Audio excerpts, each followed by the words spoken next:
জানতে চাইবো যে আসলে সেনাবাহিনীর ভিতরে কি কিছু হচ্ছে, গুজবের সয়লাভ হয়ে গেছে বাংলাদেশ, আমি এত দূরে থেকেও আসলে এই গুজবের থেকে রেহাই পাচ্ছি না। অনেকেই জানতে চাইছেন যে সেনাবাহিনীর ভিতরে কু হচ্ছে কিনা, সেনাবাহিনী আসলে ক্ষমতা দখল করে নিচ্ছে কিনা, বা সেনা প্রধানকে ক্ষমতা থেকে সরিয়ে দেওয়া হচ্ছে কিনা, ইত্যাদি নানা রকম কথা আমরা শুনতে পাচ্ছি।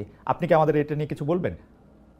না, আমরাও এগুলো অনেক কথা শুনতে পাচ্ছি, স্পেশালি যখনই রাত যত বাড়ে এটার আওয়াজগুলো তত বেশি বাড়ে।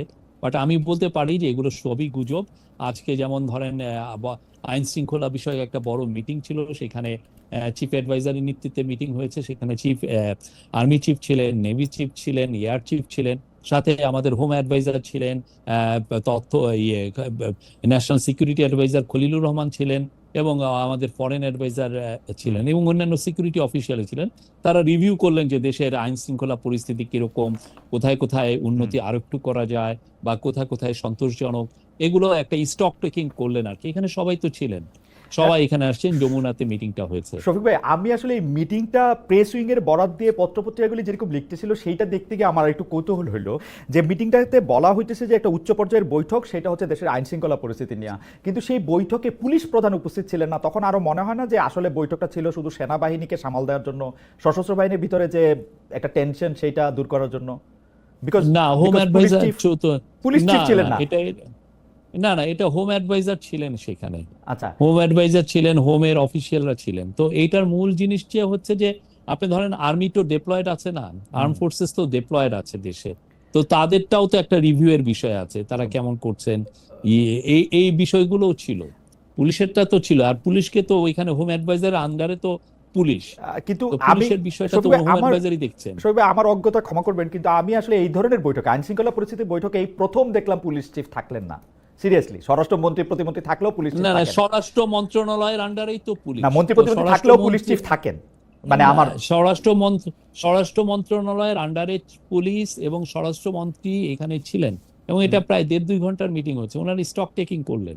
আচ্ছা, এমনিতে সেনাবাহিনীর ভিতরে কোন রকম, মানে এই মিটিংটা এক্সক্লুসিভলি সশস্ত্র বাহিনী তাদের চাকরি কাদের ফেরত দেয়া না দেয়া, বা সেইটা নিয়ে সশস্ত্র বাহিনীর বিরুদ্ধে ক্ষোভ বিক্ষোভ যেগুলি কথা আমরা শুনতেছি সেগুলির সাথে এটার কোনো সম্পর্ক নাই, সার্বিক আইন শৃঙ্খলা পরিস্থিতি নিয়ে কথা হয়েছে?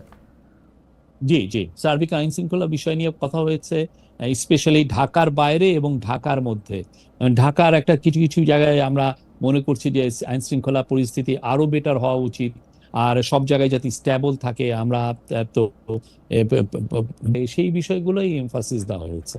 শফিক ভাই, এই বিষয়ে আমার শেষ প্রশ্ন, যে আসলে জেনারেল ওয়াকারের সাথে প্রফেসর ডক্টর মোহাম্মদ ইউনূসের কি কোনো ধরনের ক্ষমতা বা ক্ষমতার বিভিন্ন ভরকেন্দ্র নিয়ে কোনো দড়িটানাটা নিয়ে আছে, যেগুলি গুজবে বলা হয় কি এই গুজবটা আসলে অনেক বেশি পাওয়ার পেয়েছে? আসলে শফিক ভাই, আমি স্বীকারই করতেছি, সেটা হচ্ছে যে একজন উপদেষ্টা, সিটিং উপদেষ্টা যখন বলেন বুকে পাথর বেঁধে ওয়াকার সাহেবকে ইউনূস সাহেবের সেনাপ্রধান হওয়াটা স্বীকার করতে হয়েছিল, তিনি যখন এটা বলেন, মানে সত্যি এরকম কোনো কিছু আছে কিনা আসলে?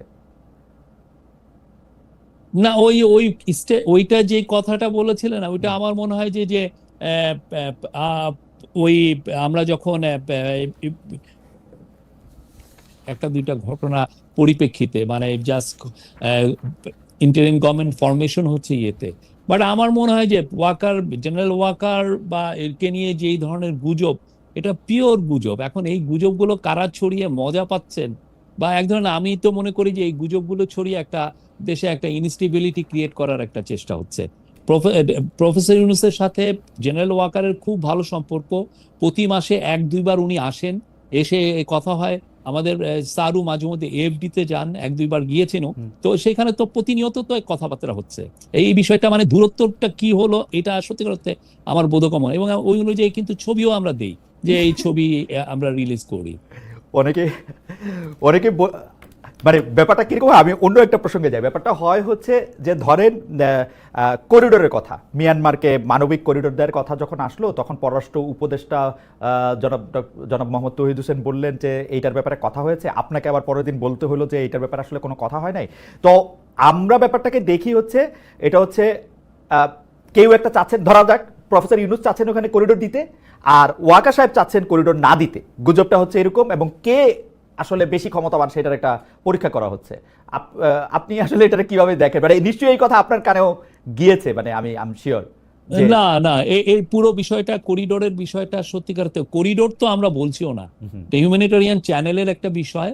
সেই চ্যানেলের বিষয়ে আমি আপনাকে বলতে পারি যে সত্যিকার অর্থে পুরো যে ব্যাপারগুলো হয়েছে যে খুব প্রিমেচিওর ডেভেলপমেন্টের উপরে অনেক বেশি কথাবার্তা হচ্ছে। প্রথম কথা হচ্ছে যে এইটার যে এটা কি একটা দেশে যদি আপনি করিডোর দিতে চান, এটা এফার্টটা লেট করে কারা? ইউএন লেট করে, ইউএনই ডিসকাশন গুলো করে, ইউএন যারা রেলিভেন্ট পার্টি, বাংলাদেশ এখানে রেলিভেন্ট পার্টি, মায়ানমার এখানে রেলিভেন্ট পার্টি, আরাকান আর্মি এখানে relevant party. Because Arakan army যেই জায়গাগুলো এইড দেওয়া হবে সেই জায়গায় ডিফ্যাক্টো কন্ট্রোল হলো আরাকান আর্মির।